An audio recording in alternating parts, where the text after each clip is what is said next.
Welcome to episode 209, Bridging the Divide, the realities for Jewish and Arab clients in a time of heightened discrimination, featuring Cheryl Qamar, licensed clinical social worker, and Dr. Mark Hammel. Make sure to subscribe to be alerted about future episodes. By Clearly Clinical, learn, grow, shine.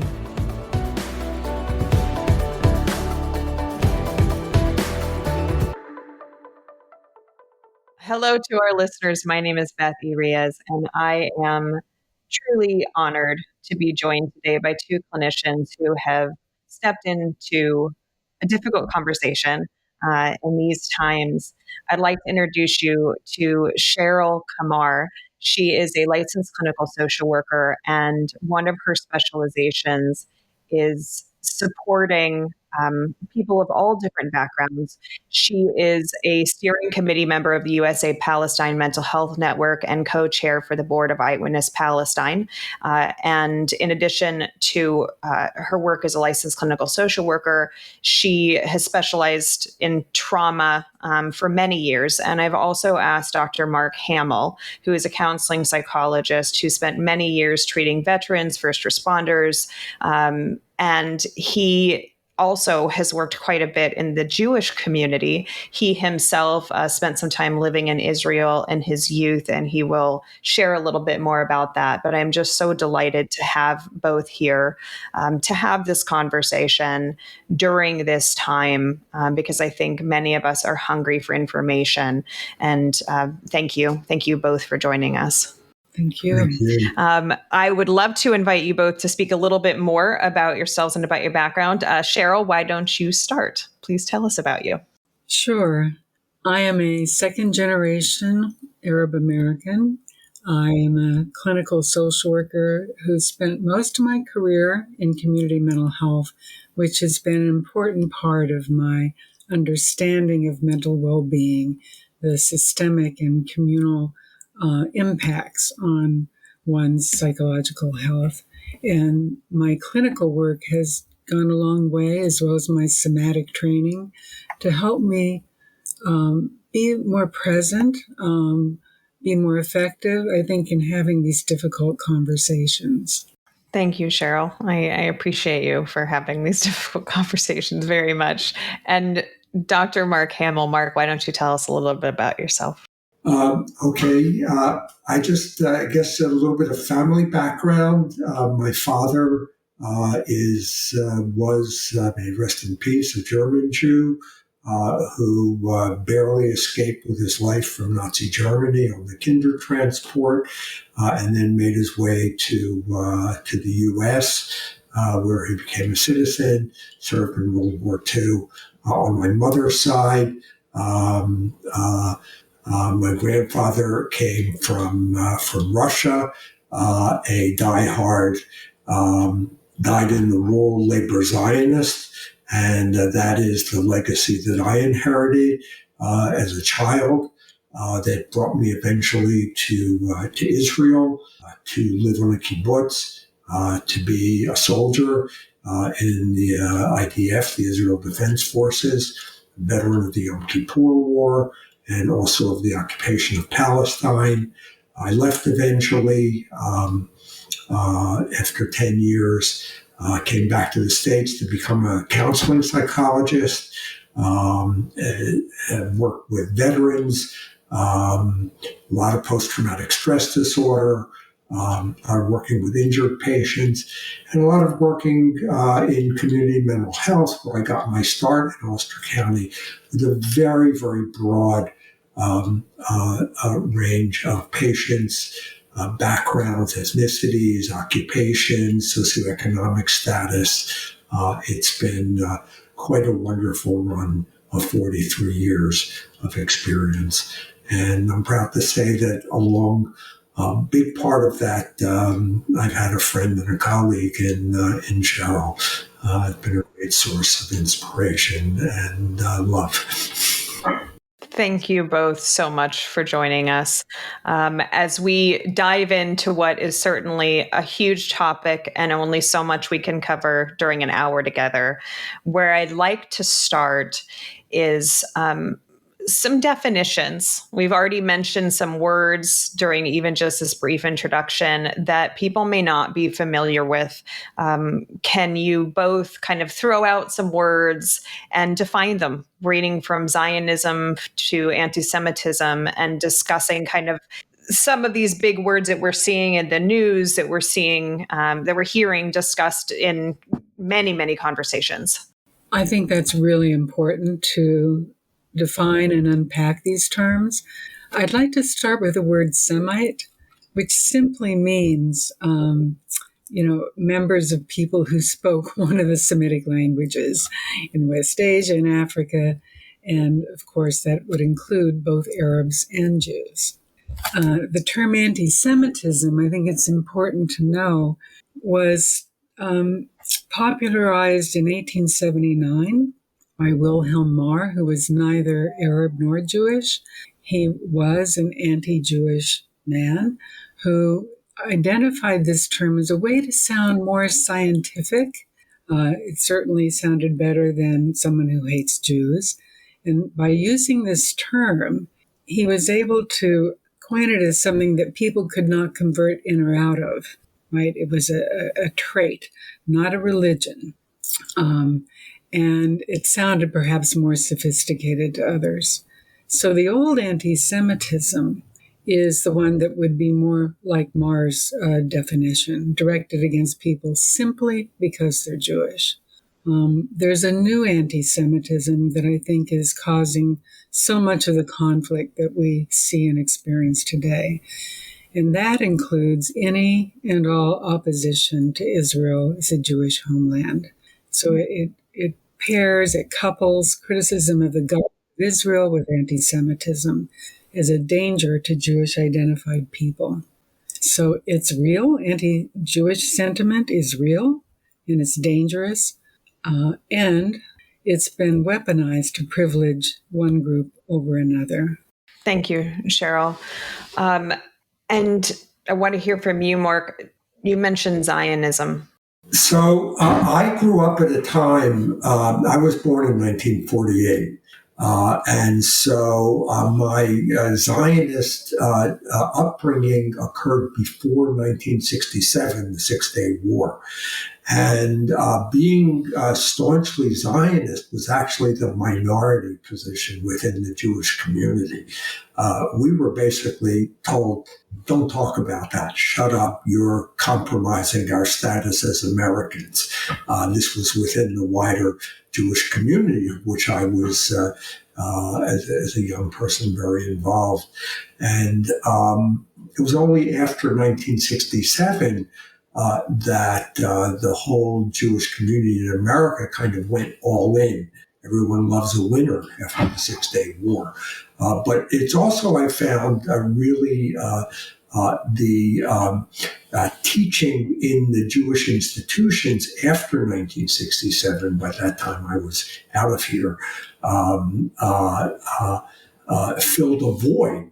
There was a fear of assimilation, and there was less and less real Jewish content in the American Jewish community, and that void got filled with Zionism.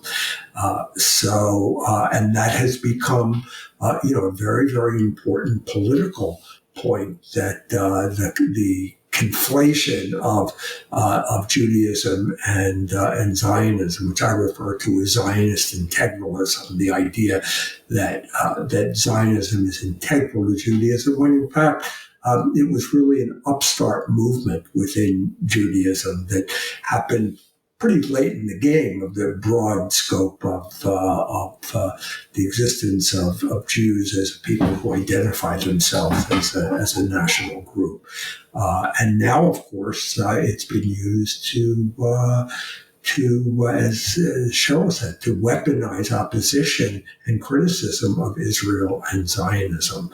And it's been adopted almost across the board politically in our country. So there's a lot of suppression of dissent around the question of Zionism. I refer to myself as a post-Zionist, which I'm told is a little bit of an esoteric reference. But what I'm basically saying by that is that I am no longer a Zionist, but I don't deny my Zionist background. And I don't deny the existence of the state of Israel. It's a fact. It's a historic fact. It's not going to get done away with. But my aspiration is to see Israel stop being an ethno-nationalist entity and become a nation of all of its citizens from the river to the sea. And however that gets defined by all of its citizens democratically, that is something that the world will live with, as it does with all forms of self-definition and the right to live as one sees oneself. Thank you, Mark. And while Mark was talking, Cheryl nodded. Do you want to jump in, Cheryl, and anything that you want to add to his perspectives about Zionism and kind of the origin and significance of the term right now? I was nodding in agreement. Okay. I am shocked that we see today a recreation, a reenactment, of the Holocaust now against the whole people in Palestine. And so I think people like Mark, who are able to unpack these terms, look at them historically, look at them clinically, it's essential not just to our clients' well-being, but to our community well-being, the health of our nation right now. Thank you, Cheryl. One of the things that has also been part of this conversation is race. Can you both speak a little bit about race fitting into this, separate from culture, separate from ethnicity? Because I think it's kind of a critical part of the conversation. Cheryl, I'll ask you to start. This is a little complicated, I'll be honest. I like to refer to Isabel Wilkerson's work on caste as opposed to race. I am confused, honestly, about race when it's attributed to Jews or Arabs, and just the term race in general. That being said, I was in Palestine a year ago, and I was really amazed at, there's a security wall, Palestinians would call it an apartheid wall, that runs through the West Bank and Jerusalem. And there were images of George Floyd all over the wall. There's an interconnection between the Black Lives Movement and the Palestinian movement for self-determination and dignity. And so while I wouldn't call myself an expert on race, I do see that racism is now being used against Jews and Arabs and Muslims in our country. And I think the same tools we used post George Floyd to confront this injustice can be used now at this moment. Thank you. And Mark, what are your perspectives? Well, this goes back to the origins of the term anti-Semitism. That was a racial category that turned out to be based. It was the object was to give Jew hatred a scientific basis, and we can look back now and see it as pseudoscience. I reject the idea of race as a valid category. We can talk about culture, ethnicity, nationality, all kinds of things, but race for me is pseudoscience, and really personally, with a family history of racial persecution from both Germany and Eastern Europe, it's anathema to me to categorize people by race. Having said that, I think that one of the things that has gone on that I've only recently really begun to think about is the fact that that in the eyes, in the what I'll call the intersectionally sensitive world, um, uh, Jews in America have largely become legible as white. And that's a process. We see this going all the way back to the work of Noah Ignatieff, writing about pre-Civil War United States, how the Irish became white, and how they became white was to adopt the racism and become really the tip of the sphere of removing black freedmen from the workplace in north of the Mason-Dixon line. When I was growing up, I didn't feel white. I felt Jewish in a Gentile world, and now I understand that Jews are seen by groups that see themselves in that intersection of groups that are marginalized and persecuted. Jews are seen more and more as being white, and that actually feeds the lurch to the right that I see within the Jewish community, both around the question of Zionism and around questions of American politics and intersectionality.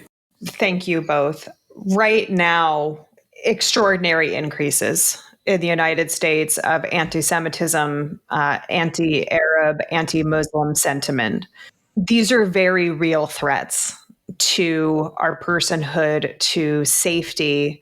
Can you both speak a little bit about that? Because this is not, these are not isolated things that are just happening now. These are things that have been happening for a very long time.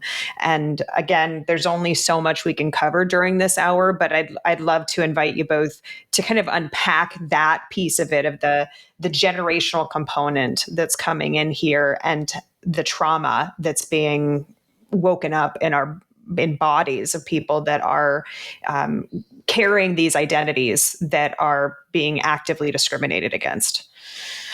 Cheryl, why don't you go ahead? I was really struck in the aftermath of October 7th, how many of my clients, my Jewish colleagues and friends were traumatized to the point of not being able to see what was happening in Palestine. And I was struck by it, but then I called on all of my understanding about trauma and generational trauma, and I realized that so much of what they were reacting to was not their direct trauma, but the reenactment of what their ancestors had gone through. That helped me have some moments of breath and compassion because, of course, as an Arab, it was very difficult for me to not have the impact, the destruction of what was happening in Palestine recognized equally.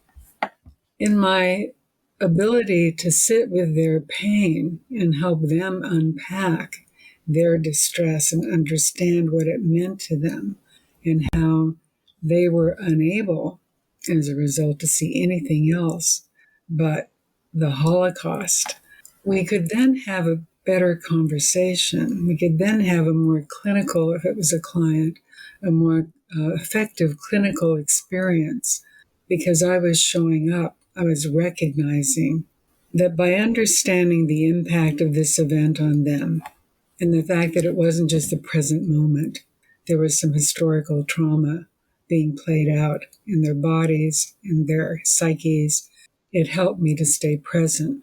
And it helped me to help them unpack what was then and what is now. Yeah, I think you bring up an important point, which is kind of the somatic piece, how it's stored in our bodies, our very human need to protect ourselves and the people that we care about. And I think the challenge being faced by many clinicians is being in a position to hold space for someone who has very different belief systems. as a board, this was something that we've been talking about. And that was one of the reasons that we recently recommended the course with Lambers Fisher, talking about when client and therapist values clash and how difficult it is to be struggling with something yourself clinically and then trying to hold space for something that may be in direct opposition to your own personhood, to your belief systems. Mark, can you speak a little bit about that and kind of holding space for people? Because I know that both of you clinically have sat with folks who have very, very different belief systems. And I think for clinicians in that position, I think it's really helpful to hear from others how you've each kind of navigated that. Sure. First of all, just let me say one thing. I was very, very fortunate in my clinical training to have a training supervisor who taught me to empathize in a really meaningful way. I didn't come back from being an Israeli and 10 years in Israel with a great capacity for empathy. I was taught to be tough and in many ways ignorant of the whole feeling world, and I needed some help there. And what he gave me, super, I have to say his name, William Dubin, was when a patient is speaking about something painful, to allow myself to free associate. And I'll eventually end up on my own pain. And then I can go back to what the patient is telling me and empathize with their pain. And that is how I came to Palestine, because I grew up with the horror and the suffering, the shadow of my father's living under and barely escaping the murderous reach of the Nazis, and that's how I came to Palestine. I understood that what he experienced, I could understand Palestinian suffering and horror through my own experience of my father, and also what I experienced in Israel. It began to come clear to me. With regard, and that's how I relate to patients of mine. I think about what they are going through, not about what I believe or what they believe being different, and that's what I bring in. I understand that reality. This is something I was trained in. When in my undergraduate social psychology course, the social construction of reality, and so each of my patients is living in a socially constructed reality that is very, very dependent on not just the people around them, but in this day and age, on the mass media that they're exposed to, and so that's their reality, and we are told over and over and over again about cultural sensitivity. And so I'm listening to people who are coming from what I can call a different culture. And it's my job to be sensitive to them and their culture and not to be dismissive of it and not to foreground my culture, which includes my political and social beliefs. It's their political and social beliefs that I have to help them with in their distress, the way they're experiencing what is going on now, not how I wish they were experiencing it. Thank you, Mark. And how about for you, Cheryl? Yes, I understand Mark's comments, and I think at the same time, it's important for us to call out things that are damaging. I consider racism damaging, whether I consider anti-Semitism damaging. So I think the best way for me to elaborate is to talk about a particular situation that comes to mind. A few years ago, one of my jobs was to oversee the children's services for the community mental health department. And there was a child in foster care with his biological half-sister. They had been in foster care for a number of years with the same family. He was now a teenager. His father was an Arab. Her father was a different man, non-Arab. And he was very proud of his newfound strength and his muscles. And he kept saying to his mother, "Feel my muscles, feel my muscles." I have to tell you, this foster care arrangement was on the verge of collapse because she was convinced he was becoming a terrorist simply by asking her to feel his newfound strength in his adolescent body. This is an example to me of how anti-Semitism, anti-Arabism, anti-Jewishness, etc., can play out in real life. So for me, and my staff were there with me while I was sitting with this mother, it was a difficult moment. They all know that I'm Arab. She did not. I had to sit back and understand what she was saying, why she was so afraid, and help her broaden out her perspective. So at the moment, I think I said something like, "Well, what do you think he's saying to you?" And talked about how young men want to feel strong, that it's a normal experience for a kid to want to flex his muscle, especially in our culture, and to uncouple terrorism from this young boy's strength as a young man. Ultimately, the placement couldn't be saved, but it was a moment for me where I had to take a breath, step back, and understand what is she saying here? Why is she personalizing this? Why is she so afraid? If she were my client, I would have explored more of that, but she was not. The best thing I could do for the child and for her was to help her see him as a person, to not dehumanize him. He was a child. That circumstance cannot have been easy for you. How were you managing that as a human being affected by these realities yourself? I took a deep breath and I tapped into my role. Basically what Mark said. I wasn't there as, only an Arab. I was there as a clinician, as someone who was brought in to help settle the conflict and also to recenter. The most important person in the room was that child and what I could do for that child, which was to help the mother see him as a person. That's what I was there for. Bear with me because I'm going to deep in this. Sometimes we can't. Clinically, we can't.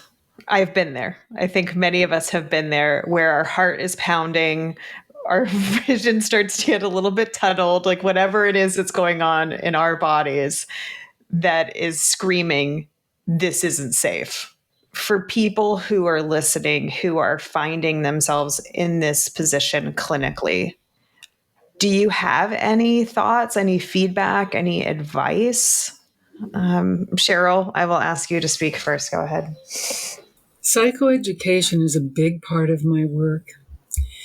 So again, I might, first of all, we have to center ourselves in those moments.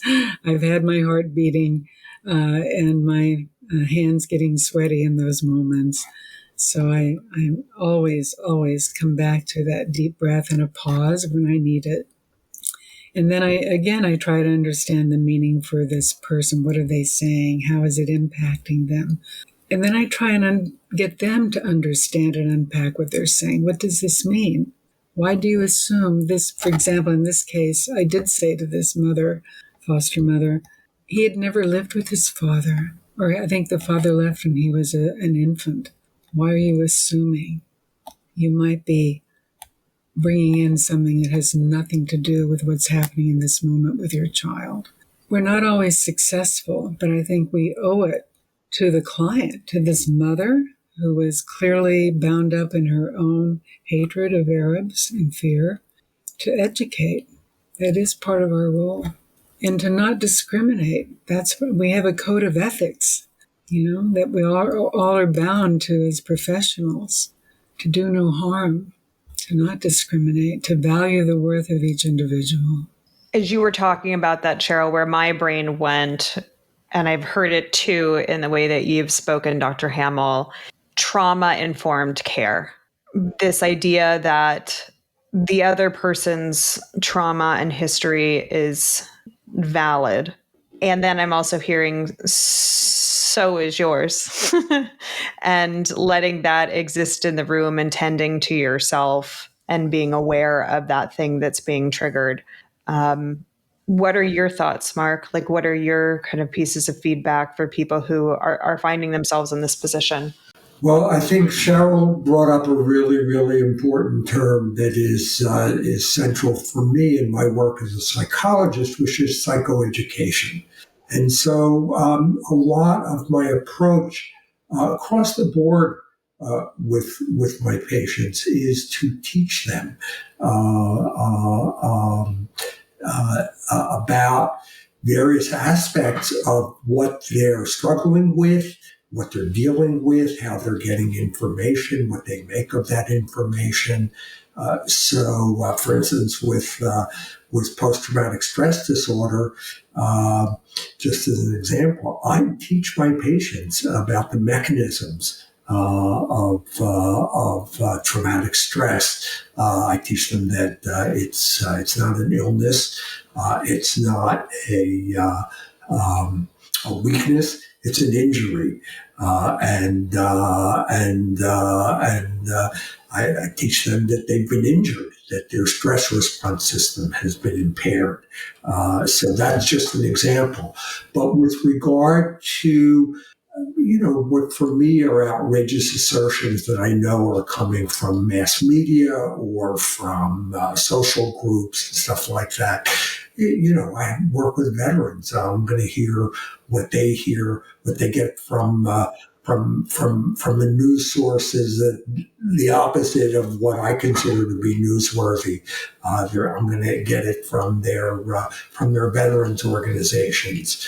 And so I'll teach them, as I said before, about the social construction of reality. But I will also talk to them about the societal role of mass media, the political economy of mass media, and that's based on the work of Edward Herman and Noam Chomsky years ago, Manufacturing Consent.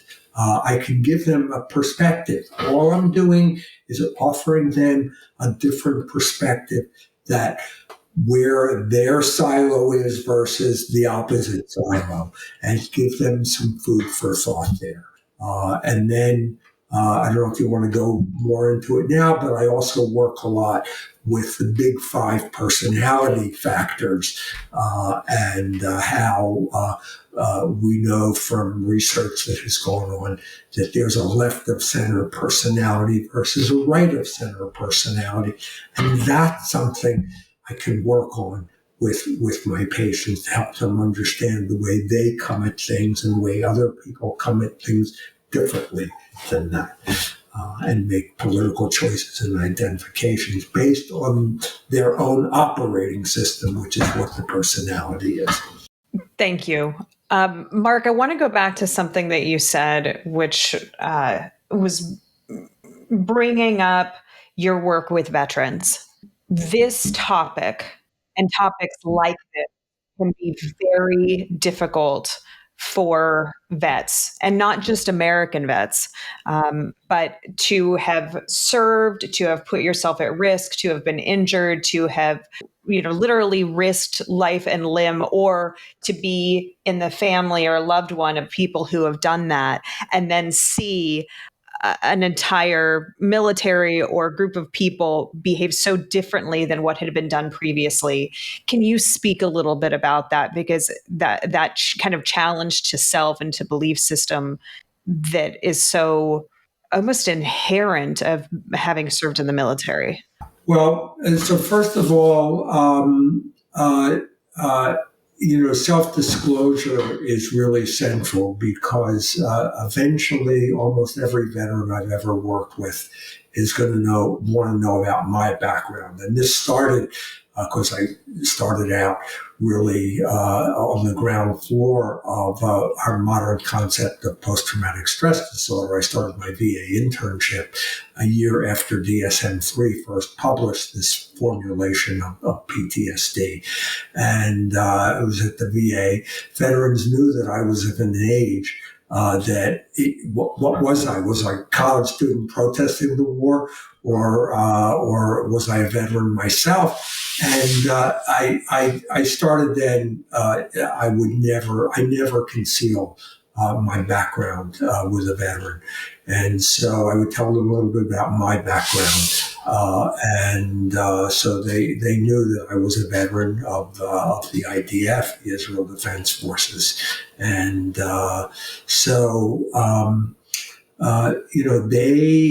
they as a group, and that's not the only group that I self-disclose to. They want to know what I'm feeling and what I'm thinking. So of course I go back, well, what are you feeling and thinking? Tell me about that. And then as appropriate, I'll share what I'm feeling and thinking. Again, using all of the tools that I mentioned before to not get into an argument or not denigrate their point of view and their feelings, but to offer them perspective. And sometimes that means also how I changed my perspective and came around to something different. I also want to say here that it shouldn't be presumed that my veterans are universally to the right of center, because that's not true, especially with Vietnam veterans. A lot of them are very, very much on the left of center. Thank you. Thank you for your transparency. Cheryl, go ahead.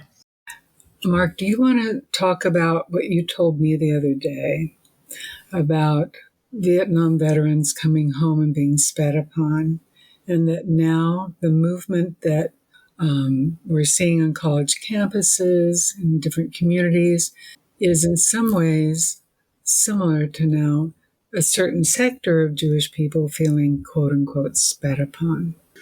Well, so first of all, and thank you so much, Cheryl, for reminding me of that. Veterans, especially Vietnam veterans, may they continue to live long and healthy lives. The ones that are still alive and with a modicum of health. They see they see the demonstrations on college campuses, and that brings them back to how, when they came home from Vietnam, they felt spat upon and hated by college students, and that caused a great rift that they have lived with deep, deep resentment and hurt for many, many decades. So that's part of it,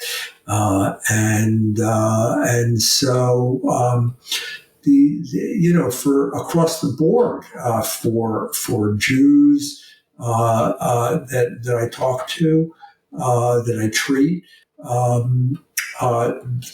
those demonstrations are very, very threatening, and that's something that for some of them I can get into a more in-depth conversation about what it means, what the demonstrations are about, to try to help them better understand in ways that are more informative than what they're getting. And this goes back to manufacturing consent from what can be very, very biased reporting in the more mainstream mass media that they're getting. Offer them different perspectives on that.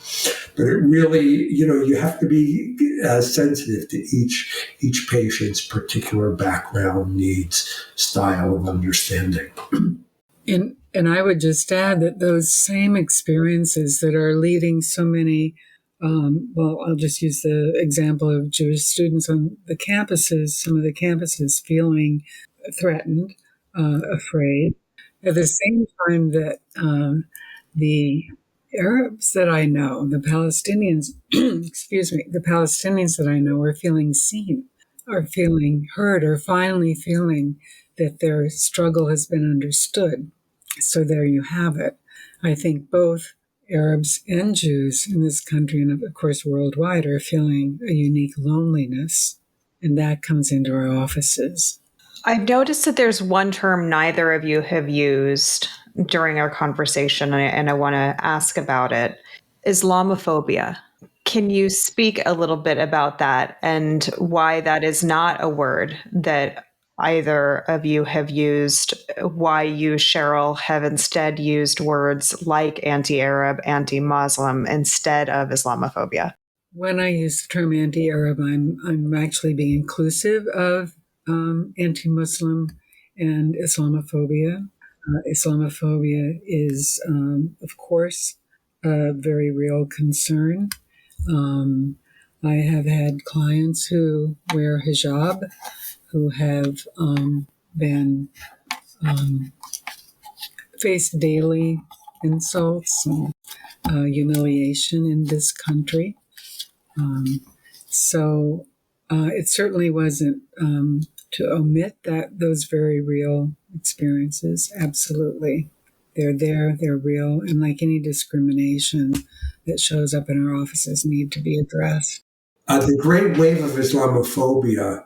Um, so it started actually before 9/11, and you were hearing this from, if memory serves correct, from people like Pat Buchanan and all this stuff about Sharia laws could be imposed upon us. Um, uh, Personally, I wasn't so fearful about Sharia law being imposed upon us as a Jew. I was fearful, and my fears are coming true about Christian integralism being imposed upon us, and that's something that with the Supreme Court decision, which freed us of Bible reading in prayer in the classroom when I was a teenager. That was a moment of great liberation for me to not have to be felt, not have to feel like an outsider.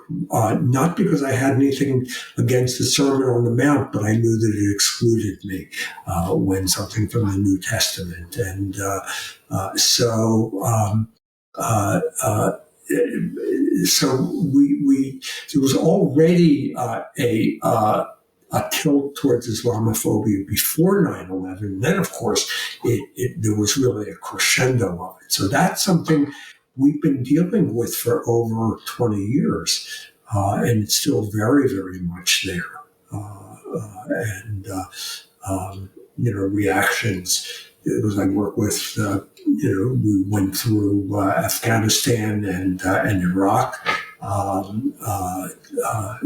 Not just among veterans, but especially among veterans. That was an influx of new veterans for me from those conflicts, and with all kinds of prejudices against Arabs, Muslims, etc. So that's been there all along the way,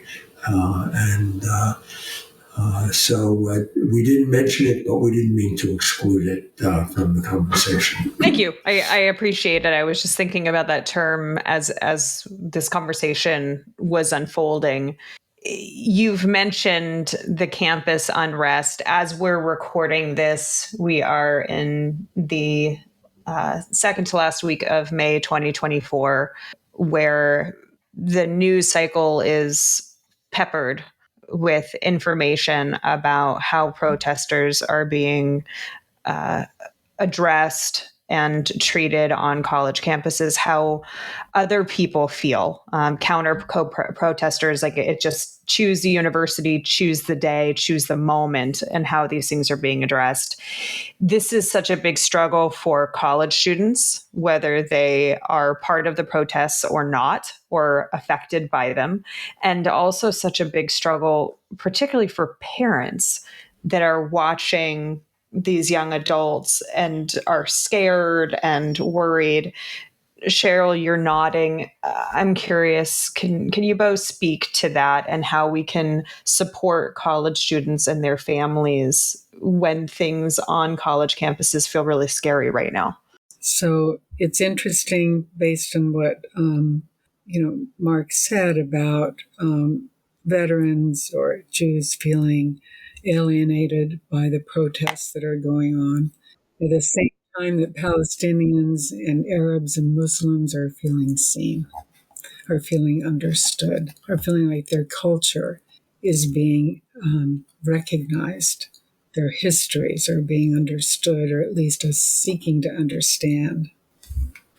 What I see happening on these campuses is these young people exercising their right, exercising what they're learning about being a member of a democracy.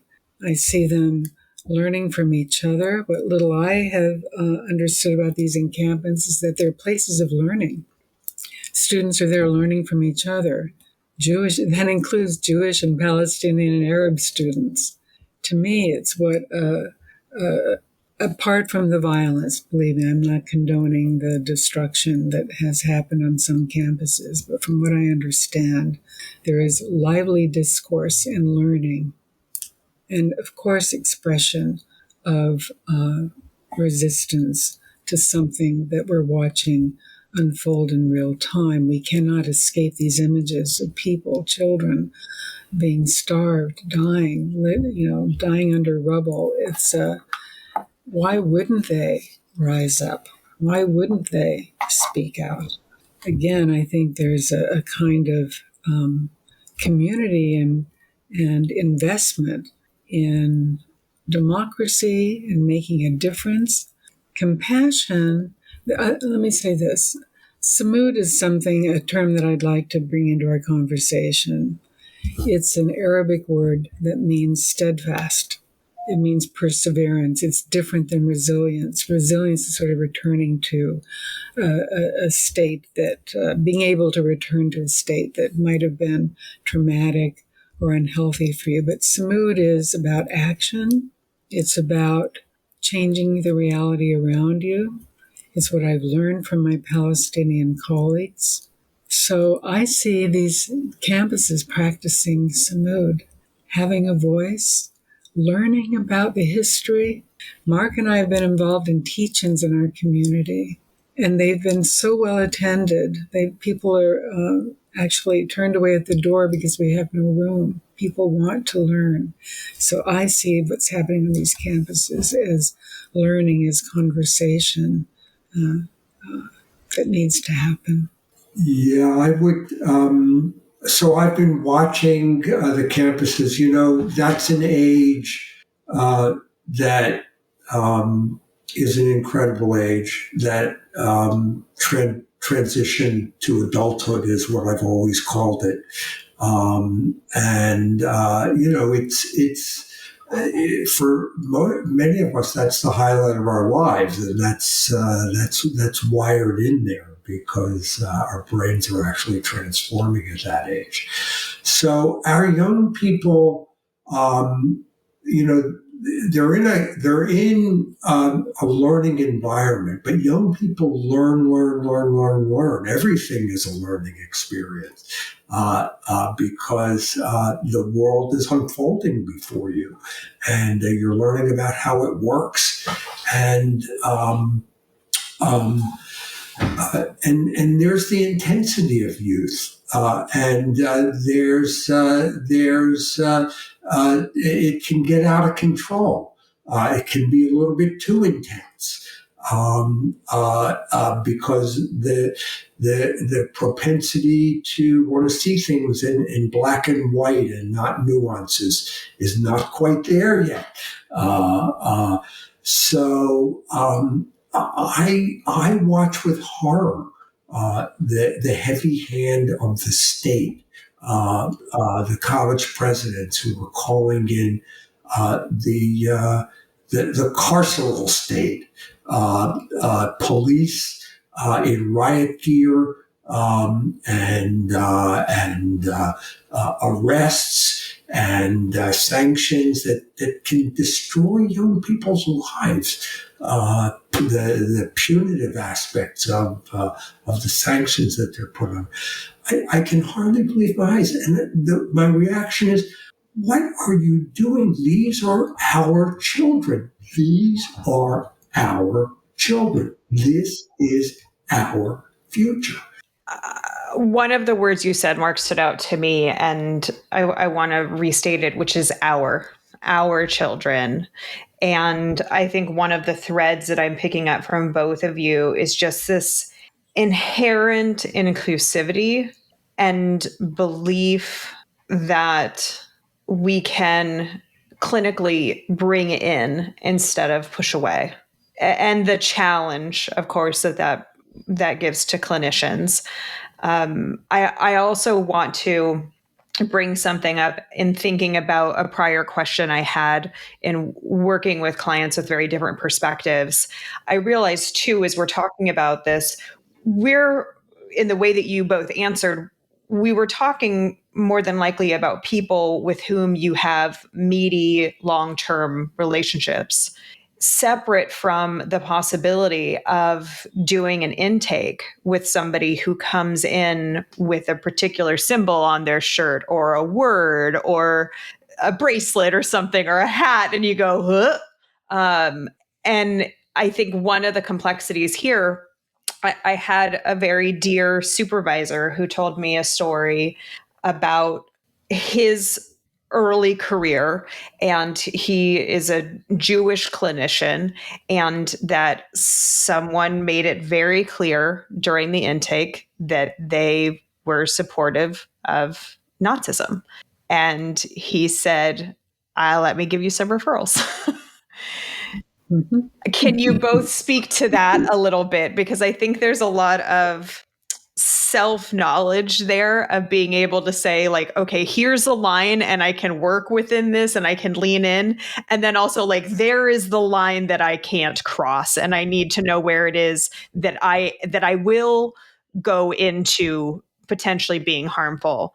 I do think it's different when it's someone we've just met than someone we, know their stories about how they met their significant others and all of this stuff. I think it's a different thing than this person who's just newly sitting on our couches. There's a little bit of a first responder in me and a little bit of a tendency to dive in when I'm confronted with something like that, where on reflection I should have dived out and said, "Here are some referrals." But I can't resist. I sat in my office once upon a time with a patient who had been injured and had a terrible, terrible case of post-traumatic stress disorder from the circumstances of being injured, and was told, my father was a Nazi supporter. And what I heard growing up was Hitler should have finished the job. And here I am, and I know you're a Jew. And I can't even believe that I'm sitting in a room with you. You have been my doctor. You have helped me. I'm much better. You brought me through a very, very difficult time. But still, there's a part of me that I can't even believe that you're alive. Because it was really drilled into me. And you can imagine that my heart rate and my blood pressure at that point. But this person was my patient. And I guess all I could have said at that point is, well, I'm glad that didn't happen, and I'm glad I've really been able to be of service to you and help you through this darkest time in your life. Thank you for sharing that, Mark. How about you, Cheryl? Well, just by way of clarity, no, not all these relationships have been long-term that we've been referencing. I think it is important to have boundaries, to know our own personal limits in terms of working with this kind of prejudice. That being said, my name sort of gives me away. And when I was going to Palestine, last year, I was going for a number of weeks. So I decided to tell my clients, and I disclosed where I was going. The majority of my clients at the time were Jewish, and I wasn't sure how it would go, but I thought, I can't not say this. And it was amazing. It opened up so many useful conversations, clinically and personally. And I was, some of them have even come to our teach-ins since then. Mark and I have done more recently. I was able to engage them in their curiosity about what it meant to go to Palestine, what I was doing there. I was able to engage them in their curiosity about what they understood about Arabs, Muslims, Palestinians. So it became a part of psychoeducation, what they had been taught, what they felt now. And I would say it was, in some cases, transformative. How powerful for you both. And I'm just sitting here with so much gratitude for your courage, both in those moments and also talking about them so openly with me and with our listeners today.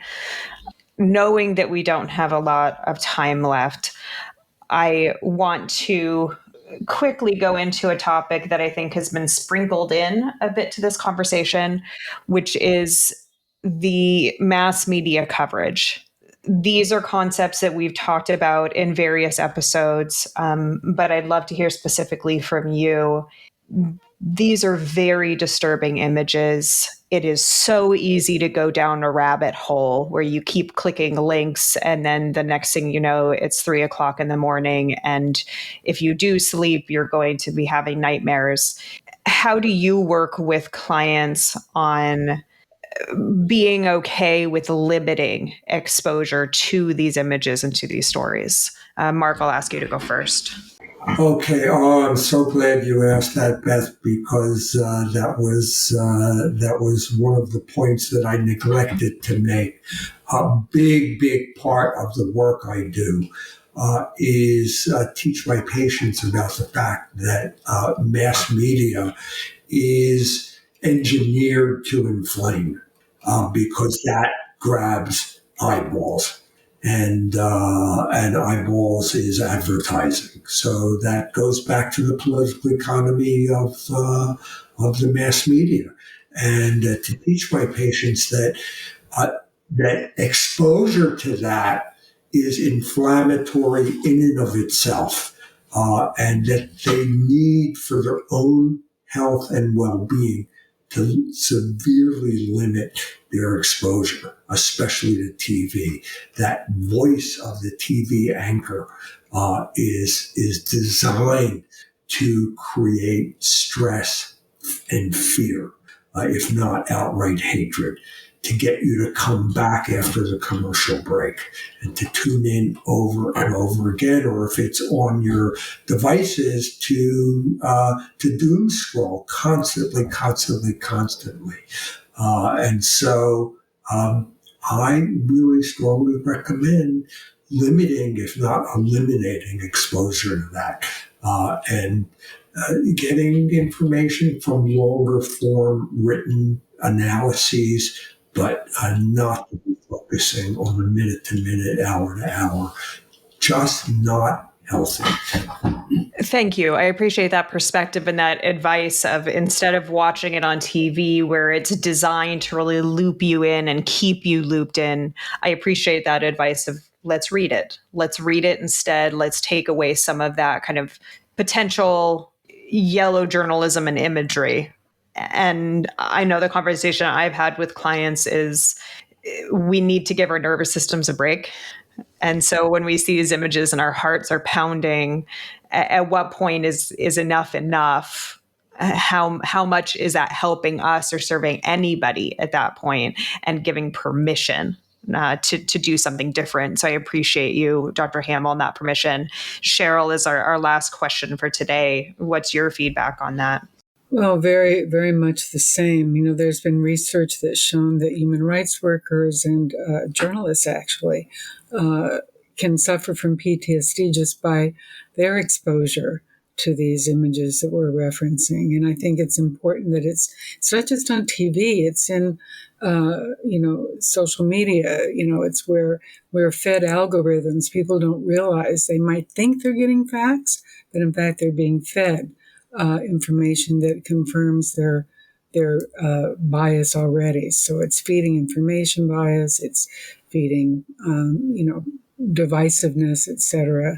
So I talk about the challenge of how to grapple with the pain of what they're seeing, but also stay human and stay present. So I talk about islands of safety, whether it's, your dog, your spouse, your best friend, walking in nature, making sure that they have those islands as a resource and that they use them on a regular basis. Thank you. I really appreciate that phrasing. This conversation is going to stay with me, as I anticipate it will for many of our listeners. I am so grateful to you both for your courage, your perspective, your groundedness. Thank you for coming on today. I sincerely appreciate it. Thank you so much for this conversation, Beth. Thank you, Beth, for this opportunity. And thank you, Cheryl, for bringing me into this. More to come, Mark. It was great to hear from you both. You've just finished listening to another exclusive continuing ed podcast by Clearly Clinical. If you like what you just heard and you need continuing ed credits, please visit us at clearlyclinical.com to check out our 1-year membership, where you'll have access to our growing library of continuing ed podcast courses. Clearly Clinical, where our goal is to help you learn, grow, and shine.